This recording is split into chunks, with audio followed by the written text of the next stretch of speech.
Hey everybody, welcome to the Sharpening Report. I am your host, Josh Peck. Tonight we actually have me as the guest. I was asked a while ago through a YouTube comment if I could re-upload a video that unfortunately YouTube had deleted. It was back in the days of Peck Underground Church, which we actually have talked about possibly reviving, so we might be doing that. But it was about what the Locusts are in Revelation 9, how it might connect with CERN and some emerging technologies and things like that. I did a really long 3.5-hour teaching on that. Don't worry, this is not going to be that long. At least I don't think so. But unfortunately, YouTube deleted it and I didn't have a backup copy. It was actually one of the reasons that caused me to start Daily Renegade and do what we're doing now in the way that we're doing it, so that if YouTube does delete a video, we'll have it backed up at the website, dailyrenegade.com for members. But I was asked in a comment if I could re-upload that. So I decided, I can't re-upload it, unfortunately, because I don't have it. The entire teaching, a lot of that was a kind of a spontaneous Bible study. So it was me going through the scriptures and then kind of talking about things that would come up in my memory, things that I've studied before while I was reading the scriptures. And it wasn't like from a list of notes or like a script or anything like that. So what I decided to do today, instead of trying to do that again, because a lot of it was kind of haphazard and, it was more of an organic kind of Bible study than it was an actual solid point by point teaching. So I decided to take all that stuff that I've written before, everything that I know about the Locusts, Revelation 9, CERN, how these things might connect and how this could be fulfilled in the future. Also, how Revelation 9 connects with the book of Ezekiel, with Ezekiel's vision in chapter 1, how it shows the identity of these locusts, actually, the species of angels or spiritual beings that these things are, where they come from, what they're going to do, that kind of thing.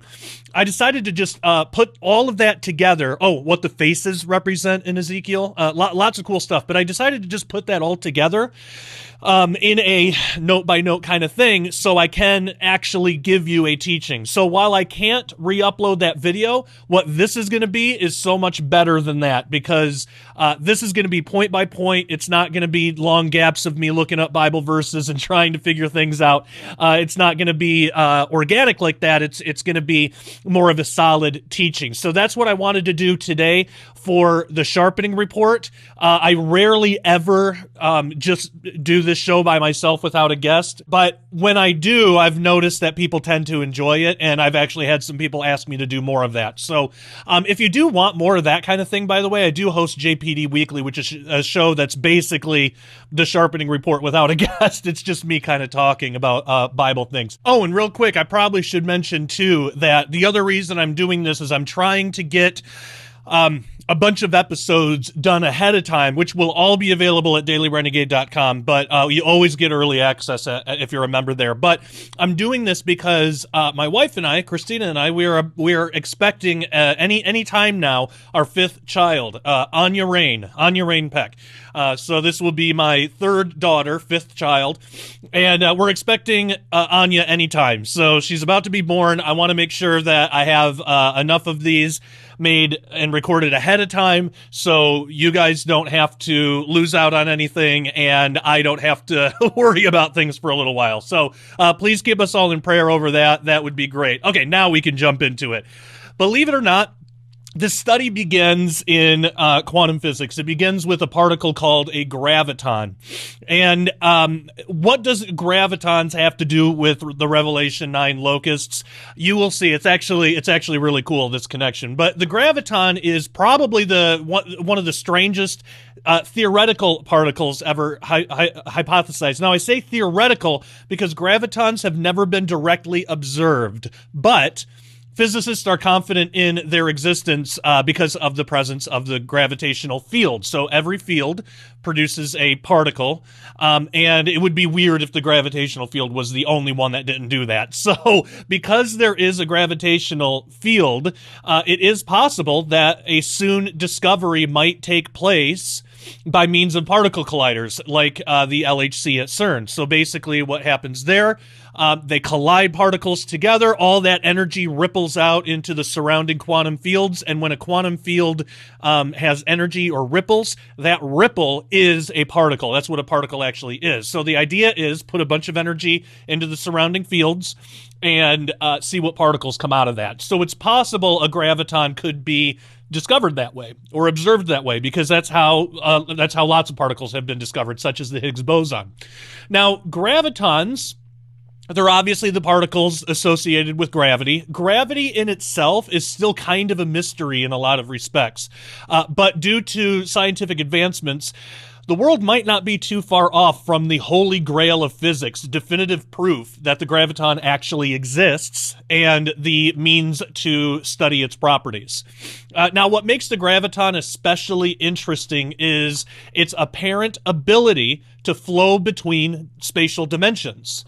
So along with other potential discoveries, the graviton is obviously at the top of the LHC's to-do list. CERN's very interested in this. But gravitons seem to be able to, it doesn't seem like they're rooted into our reality in the way that other particles are. They seem to be able to flow in and out between dimensions. It might be part of the reason why gravity is so weak compared to the other forces. And that's a big question in physics. It could be because gravity's, in a sense, leaking into these other dimensions. So that could be a part of it. So gravitons seem to be able to not have to be bound by our dimensions of physical reality. So keep that in mind, because that's interesting. So the idea is not always to just look for the graviton itself, but to look for a gap where particles should be after a collision. So the two particle detectors of the LHC at CERN, which are called CMS and ATLAS, they're able to show us the aftermath of a particle collision. So as in any collision, debris is kind of thrown out and distributed pretty evenly. That's kind of a crude way of saying it. Really, it's sort of created. But anyway, if the detector shows a gap where debris or new particles should be, but there's a gap there, that could be evidence that they've escaped into a higher dimension. That could be evidence that those are gravitons, because for a lot of reasons they suspect that gravitons can actually do this. Now, there's an idea that gravitons can be used as a way to communicate with beings of higher dimensions. And of course, like any scientific theory or idea, it gets popularized in media, in Hollywood. So if you remember the movie Interstellar, they kind of explored this idea. Now, they crossed some things, I mean, I love that movie, by the way, but they kind of mixed up the fourth dimension, of space and the dimension of time. And there's always confusion there. Is time the fourth dimension? Well, yes and no. It depends on how you define dimension. If you're only talking about dimensions of space, there's no reason to really think that time is a spatial dimension. There's some models where it could be seen that way, but there's no real reason to think that. It could be, but by and large, when they say it's the fourth dimension, it just means of all the dimensions that we know, spatial and temporal, time is the fourth one that we just list out. So it's more of kind of a subjective thing. Anyway, it doesn't matter. But we saw that idea explored in Interstellar. And again, that might sound like the stuff of science fiction, but physicists today are seriously considering this possibility. If gravitons are discovered and used as a way to communicate with beings of higher dimensions or parallel universes, this might be what tells us that the world the world that we know of it, our world, that we're not alone. It might be the thing to tell us that we're not alone in this world. While many are waiting for a type of disclosure event of UFOs, which actually we've gotten quite a bit of that in recent years, but a lot of people are waiting for that. They're waiting for spacecrafts to be discovered or UFOs and sightings and stuff. We might actually be surprised to find out that these beings pretending or presenting themselves are going to show up in a different way, and so we got to think about that.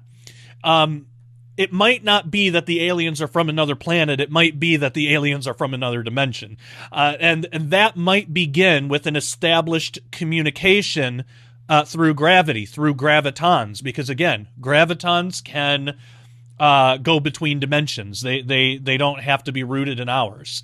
Now, in September of 2015, for the first time ever, if you guys remember this, gravitational waves were detected. Now, before that time, gravity waves, gravitons, and the gravitational quantum field have been largely speculative and theoretical. Gravitons have never really been directly observed before then. The effects of the gravitational field are seen every day, of course. You know, if you drop a ball, it falls. But without actually observing the waves or particles of gravity itself, there's a limit to what can be learned and accomplished. But now that waves of gravity have actually been detected, there's no telling what the ramifications will be. And keep in mind, this happened 5 or 6 years ago. We know that technology can come about really fast, especially when scientists are motivated to do something. So these things can come about pretty fast. What might be available now that we are not aware of? You know, I mean, you can only guess.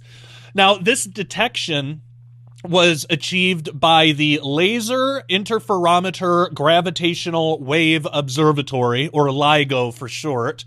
The actual waves were created by the merging of two black holes, the collision. You know, one the mass of 29 suns and the other the mass of 36 suns. So each black hole is estimated as being about 30 miles in diameter.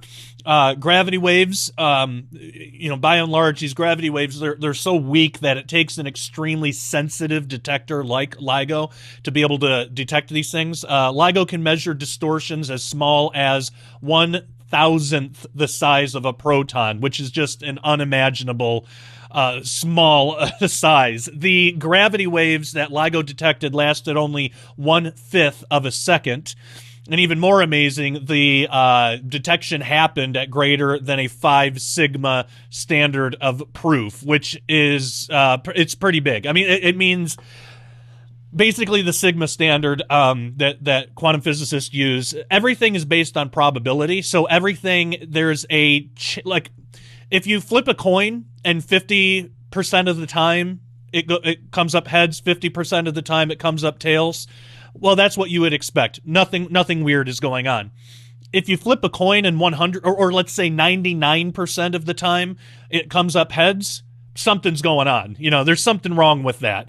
There is something that is affecting the outcome of the coin, right? And so that's kind of like the sigma test. So when they detect things, the way that they can tell an actual discovery from things that are already known or from just background noise is they use the sigma test. And a 5 sigma is a really high standard. So that's how they're able to discover things and show that, like, yeah, this is not background noise. This is exactly what we think it is, or at least there's a very high probability that it is. So that's how they're able to tell. Now, on one hand, that discovery is really exciting. I mean, after all, any aspect of God's creation that can be detected, that can be shown, that can be learned from, that's really exciting. But another piece of his grand design can now be understood a little bit better because of this discovery. But that could turn into troubling news if and when mankind decides to use this knowledge for dangerous and potentially disastrous goals. When you look at the goals that they have at CERN, not all of them are respecting of God. So what could this discovery bring?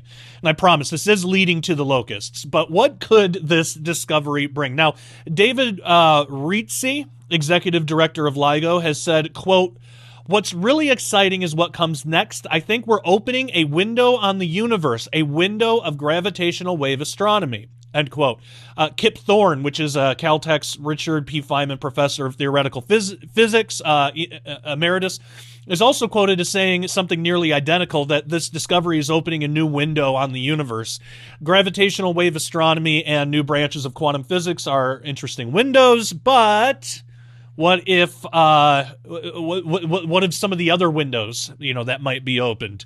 Is it possible a dimensional window or door might be open that can't be closed?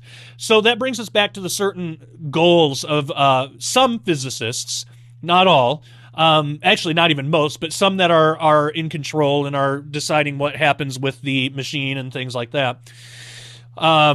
Their goals: to develop a gravitational communication system. which again sounds insane, but this is the kind of stuff that they talk about. There are steps towards that goal that must be taken by them. There's got to be steps. They can't just decide to create one of these things.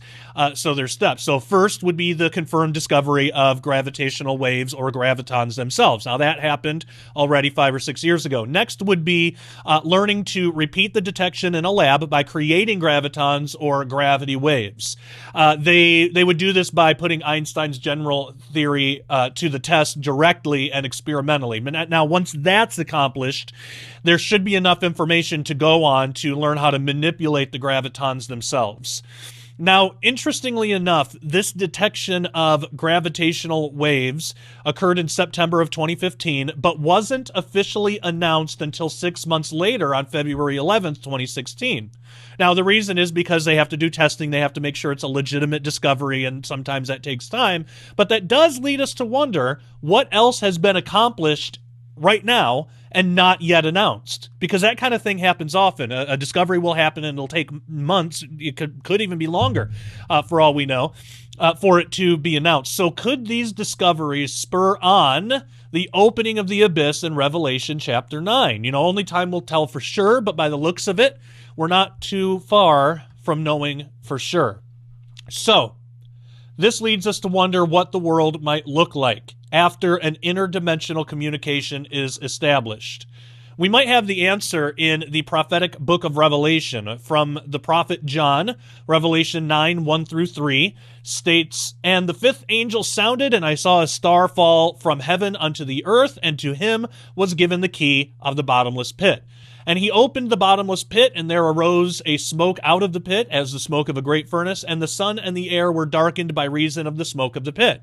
And there came out of the smoke locusts upon the earth, and unto them was given power, as the scorpions of the earth have power."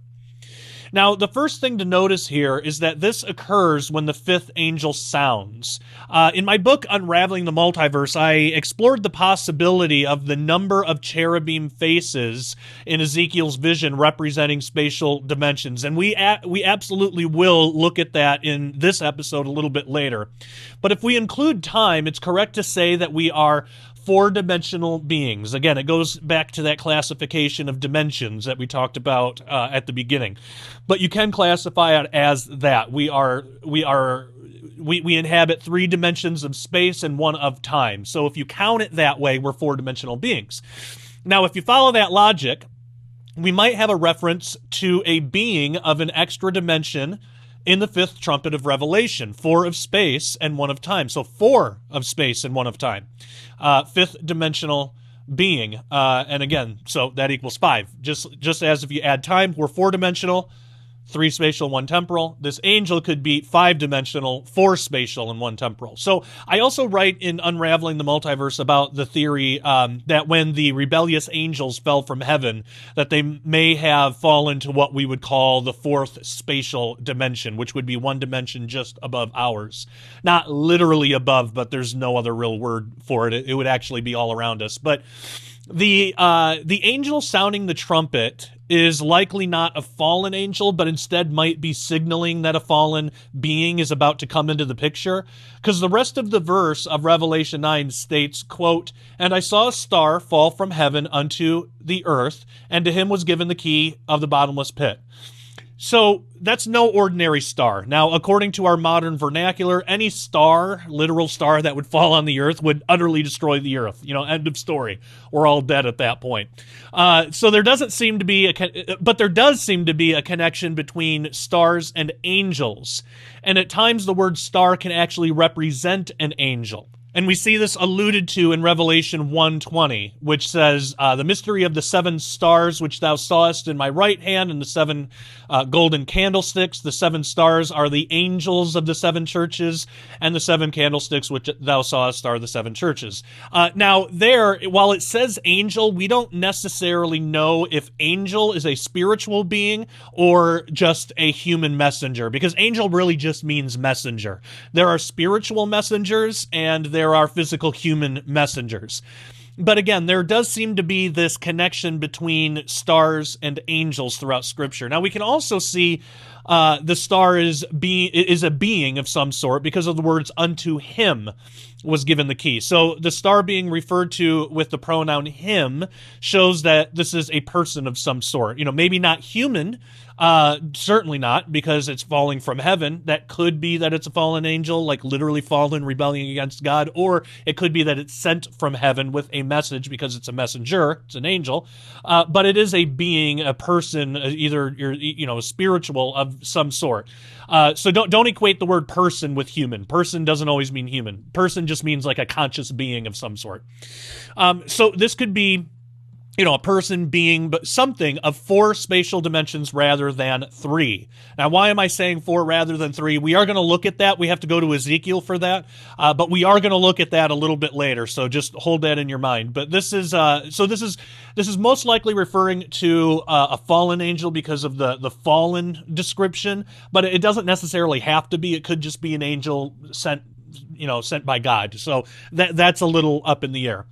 Now, verse 2 tells us that the angel opened the bottomless pit with the key. That word key is interesting. It comes from the Greek word kleis and can be used as a metaphor for authority. So it might not be a literal key, but it might be authority. So in a sense, this fallen angel was given permission or authority to open the bottomless pit.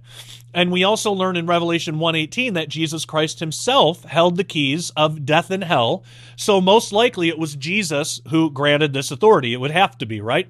Now, we may ask, why would Jesus give permission for a fallen angel, if it is a fallen angel, or even a non-rebellious angel, to open the bottomless pit? But if it was a fallen angel, why would he allow that?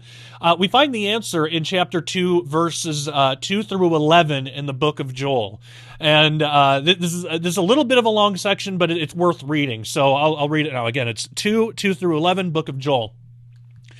A day of darkness and of gloominess, a day of clouds and thick darkness, as the morning spread upon the mountains. A great people and a strong, there hath not been ever the like. Neither shall be any more after it, even to the years of many generations. A fire devoureth before them, and behind them a flame burneth.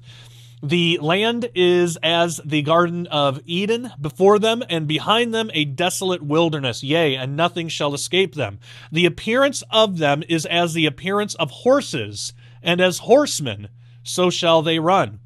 Like the noise of chariots on the tops of mountains shall they leap, like the noise of a flame of fire that devoureth the stubble, as a strong people set in battle array. Before their face the people shall be much pained, all faces shall gather blackness. They shall run like mighty men, they shall climb the wall like men of war, and they shall march every one on his ways, and they shall not break their ranks. Neither shall one thrust another, they shall walk every one in his path, and when they fall upon the sword, they shall not be wounded. They shall run to and fro in the city. They shall run upon the wall. They shall climb up upon the houses. They shall enter in at the windows like a thief. The earth shall quake before them. The heavens shall tremble. The sun and the moon shall be dark, and the stars shall withdraw their shining. And the Lord shall utter his voice before his army. For his camp is very great, for he is strong that executeth his word. For the day of the Lord is great and very terrible, and who can abide it? Now, we can learn a lot of truths from that passage, but for our purposes here, we only need to note a couple of things. First, as we'll see later in further detail, notice this army is described in many of the same ways as the locust army of Revelation 9, and very well could be the same. It might be. We don't know for sure, because again, we have to remember that fallen beings were originally obedient created beings from God. They were obedient. How much did their appearance change when they fell? We don't know for sure. So, but it's likely the very same army.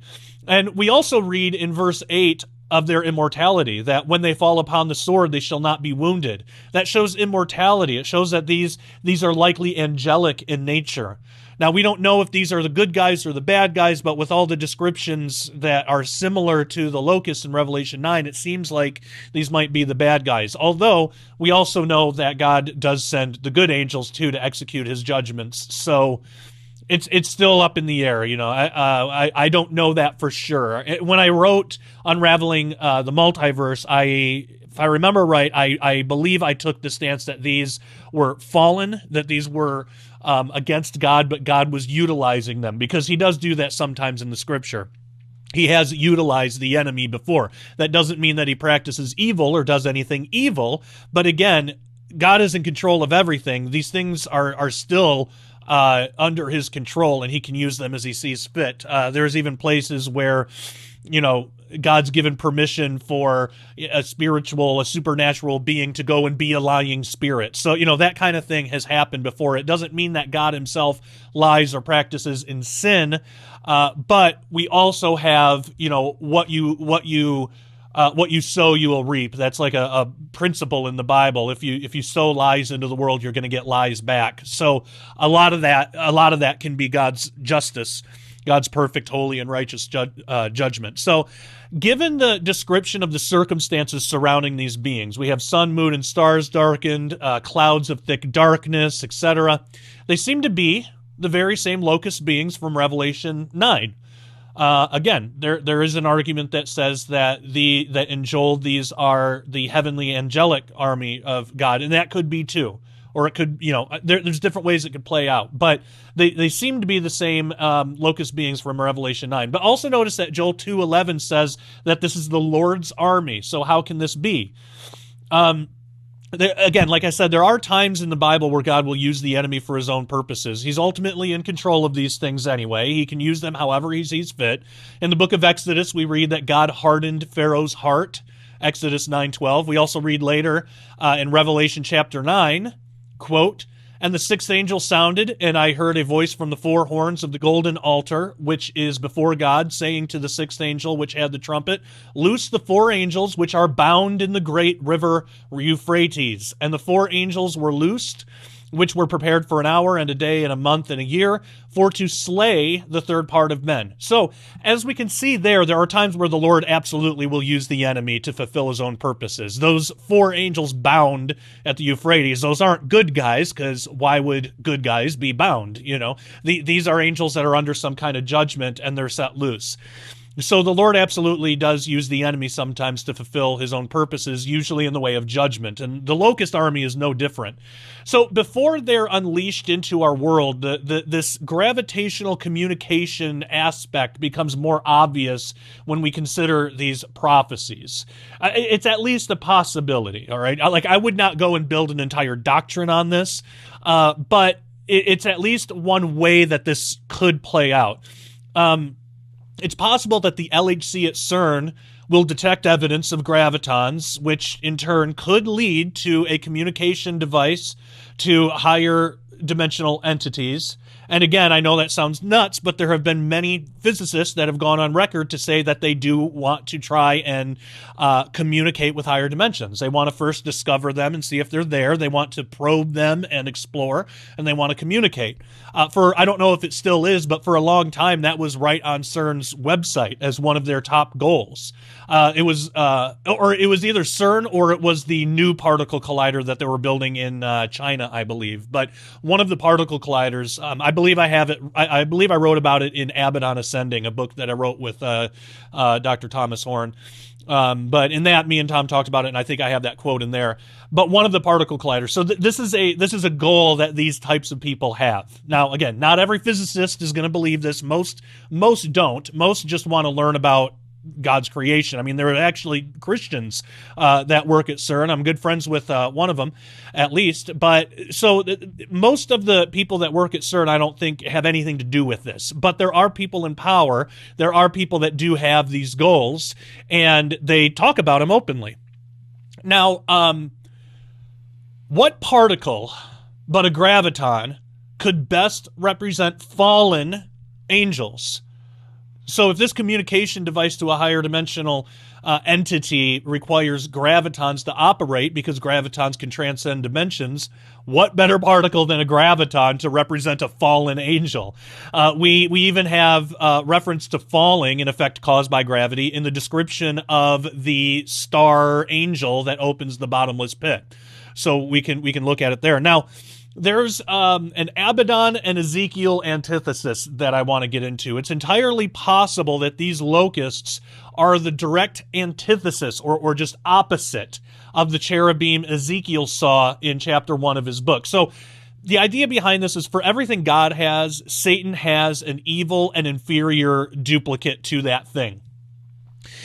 So Satan has never had an original thought of his own. All he does is twist what God already has. So the Antichrist is an antithesis of of our Savior, of Jesus, of the Christ, the real Christ. So antithesis of Christ, Antichrist. Satan's never had an original thought of his own, so he borrows from God. Now, when we look closely at the description of these locusts and compare it to Ezekiel's vision, because remember, in chapter 1, Ezekiel saw the good guys, the throne guardians, the throne cherubim of God, and these are the good guys. But when we compare those cherubim, the good, non-fallen cherubim of Ezekiel's vision, to the locust, we actually see that they're complete opposites. They have similar characteristics, but the characteristics are twisted. They're opposite. So the locust army is very likely comprised of fallen cherubim. That's what I think these things are. They're most likely described as locusts because of the destructive role that they play, not necessarily because of their physical appearance, which is described in Revelation 9:7 as, quote, "And the shapes of the locusts were like unto horses prepared unto battle," end quote. Now, in my book Unraveling the Multiverse, I show that the cherubim seem to be an amalgamation of human and animal appearances, and we'll look at that a little bit later when we look at the faces of Ezekiel and see what is really going on there, what that might be representing. Other ancient cultures have seem to have witnessed these beings as well, and they wrote about them and even drew them in like wall reliefs and things. There's the Lamassu and Shadu of ancient Assyria, and those beings were described as having an animal body, like a bull or a lion, with wings and a human head. Now, in Ezekiel's vision of the cherubim, we see the opposite. Ezekiel describes animal heads atop human-like winged bodies. So it's like the bad guys are the direct antithesis of this. We also see in Ezekiel's vision that one of the faces is described as being half human, half lion, and bisected vertically.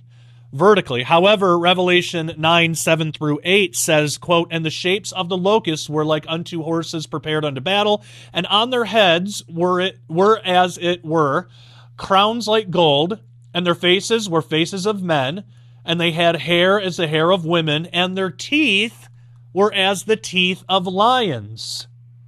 Now, if they had faces of men like teeth, but they had teeth of lions, it would suggest also a half human, half lion face, but instead of being bisected vertically like Ezekiel's vision, like the good guys, this is bisected horizontally. Lions' teeth, faces of men. So that could be another attribute to show that these locusts are an antithesis to the heavenly cherubim that Ezekiel witnessed. Because again, in Ezekiel, and we will look at it a little later, but in Ezekiel, he said that like on the left half or on the right half, however he described it, but vertically on one side was a lion, on one side was a human. That is a vertical bisection, but here in Revelation, it's a horizontal bisection. And again, that's one of those things that we read over and we don't piece together, but when we do look at it and when we do piece it together, it tells us quite a bit about who these beings are. Now, Ezekiel also described the heavenly cherubim as carrying the throne of God on top of them. If you remember Ezekiel chapter 1, which again we'll look at, but if you just by way of just remembering, if you think back to what that vision was, they and if you never read it, that's okay, because I can just explain it to understand this point. He saw 4 of these cherubim, and on top of them they were carrying the throne of God. And this whole thing, this whole construct is God's chariot, his throne chariot.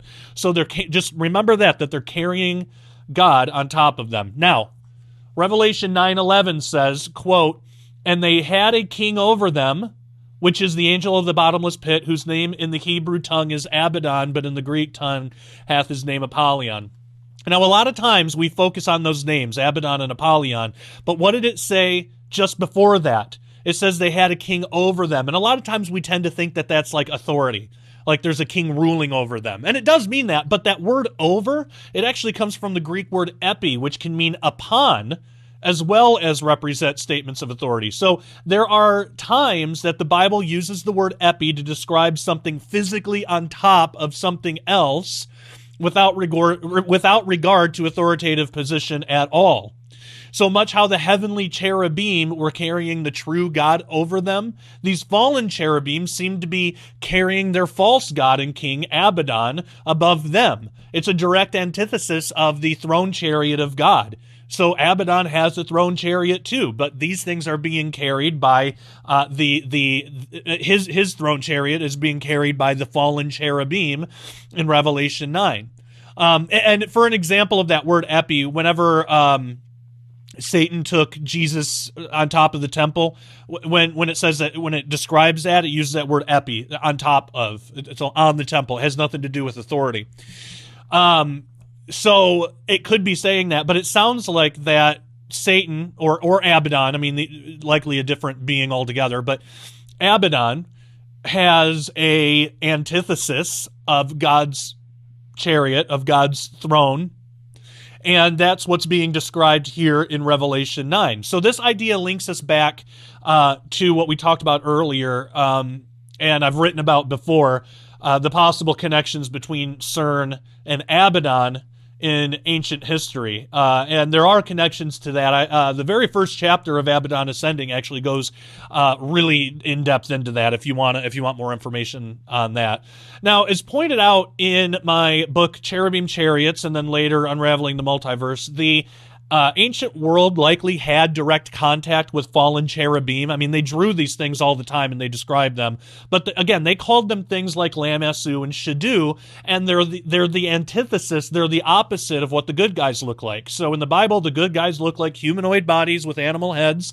In the ancient world, these Lamassu and Shadus, they are animal bodies with human heads. Really weird. It's a direct antithesis. It's an opposite. So it's possible that the book of Revelation is prophesying a return of these fallen creatures. And it's also possible, if interdimensional contact is made through the use of gravitons, that it'll be either these fallen cherubim or the king over them that humanity will actually be in contact with. So if CERN has anything to do with prophecy, this could be it. I don't know for sure that CERN does, but it might not even be CERN. Once this discovery is made, how to utilize gravitons, any private company could use that information and build something like this. So it might not even be CERN that does it. But it seems like eventually some type of communication is made. And we see echoes of this all throughout history. I think even, what was it? I think Thomas Edison maybe was trying to create like a ghost phone thing where you could call spirits of the dead. I mean, this kind of thing has been in the background of human psyche all throughout time. Humans have always wanted to communicate with other spirits and things. So why not use technology to try to do that? And I think that there are people that would, and being that gravitons can transcend dimensions, if once we get to the point where we can understand gravitons enough, why wouldn't people try to do that? Why wouldn't people use gravitons to try to communicate? It'd be easy to do if you can manipulate them. All you'd have to do, you could send a message by just altering the spin, and then you have like a 1 and a 0. You can do a binary code and send a string of gravitons, each with, different spins, 1s and 0s, or a Morse code type of thing, and you could send that as a message, then just set up a receiver and see if something comes back. So there are ways that this could be done, and it's likely that people will try to do it. Now, whether that has anything to do with prophecy, I can't say for sure, but it seems like a possibility that we should keep our eyes on. Now, as I show in my book, Abaddon Ascending, again, that I wrote with Tom Horn, if you're interested, you can go to skywatchtvstore.com and get that. But the area where CERN is located today is thought to have been dedicated to that same false god, Apollo, Abaddon, in ancient times. And they actually had, when they were constructing it, they had to halt construction because they found all these artifacts and things dedicated to Apollo. So it could be that dedication will manifest itself in the near future. So it's weird that at the same spot where CERN is right now, that is where this fallen being, Apollyon, was actually venerated and worshipped. And they actually had a spot at that location that they called the bottomless pit. So it's like it's too many connections, it's too many coincidences to just be coincidence. So we might actually see a modern day repeat of the Tower of Babel and a fulfillment of Zechariah 5 in our near future. And if you want a really interesting study, you should look that up. And I think I do actually have Bible studies on that somewhere online. But if not, just let me know, and I'll dedicate. We'll do a whole Zechariah 5 study either here or on JPD Weekly. I think that would be a good thing to do. But the idea behind all of this is that it's possible the mechanism of opening the abyss, at least on the human physical side, is to open a communication system with gravitons and to breach this barrier between dimensions in order to explore what's there. And then while that's happening on the physical side, on the spiritual side, God is allowing humans to do this, and an angel is permitted to open the bottomless pit, thereby releasing these horrific fallen cherubim on the world. So it's sort of like God saying, all right, you want to contact extra-dimensional entities that I clearly separated you for your own protection? You don't want my protection? Then fine, you'll get exactly what you want. Here's the false gods you keep going after. Let's see how they treat you. And then at that point, hell is literally poured out on earth. Now, of course, the bottomless pit and the release of the locust prophecy in Revelation 9 might not have anything to do with CERN, so I don't want to create a spirit of fear around CERN and around particle colliders and stuff like that. I don't want to do that. Even if we as believers were here during this prophecy, and I don't personally believe that we will be, but even if we were, the prophecy says that this is only going to affect non-believers. So these things are not allowed to hurt followers of God. We don't have to fear these things. It's only those who reject God. So for us as Christians, there's nothing for us to worry about here. These things are the false gods that people have always rejected God for. And, people are in this prophecy, people are getting exactly what they wanted. They're getting exactly the false gods that they keep worshiping. They're getting to communicate with their false gods, and that is their punishment, because these false gods are evil and they only want to destroy humanity. So if you belong to Jesus, this punishment is not for you. Even more, you'll get to communicate, you'll get to commune with your God as well. The real God, but instead of it being a horrific, abusive experience, it'll be a wonderful, beautiful experience, and it's exactly what you were created for. So, if you don't know Jesus today, you really should get to know him right now. Start a relationship with him. To get eternal life, all you got to do is trust in him. Just trust that he is the only way to heaven. And his death, burial, and resurrection, his blood can cleanse your sins, but all you got to do is trust in him. Change your mind about him. If you've been rejecting him or if you've been ignoring him, change your mind about that. Believe in him, pray, ask to take part in his promised salvation after this life passes. It's not by any works that you do that gets you to heaven. It's by what Jesus has already done. So Jesus has already paved the way. You just have to trust him for it. It's that easy. So one thing is for sure, you will die someday. And you don't want to run the risk of running into horrible beings like this in the afterlife, or in the abyss, or in hell. You want to make sure that you're protected and that your entrance into God's eternal kingdom is secure. So today is the day to get that taken care of right now. Call out to Jesus, trust in him, and be spiritually born again in his name. Okay, now we do have a lot more to talk about, but we're going to do that in the members only section. So we're going to talk about the good guys.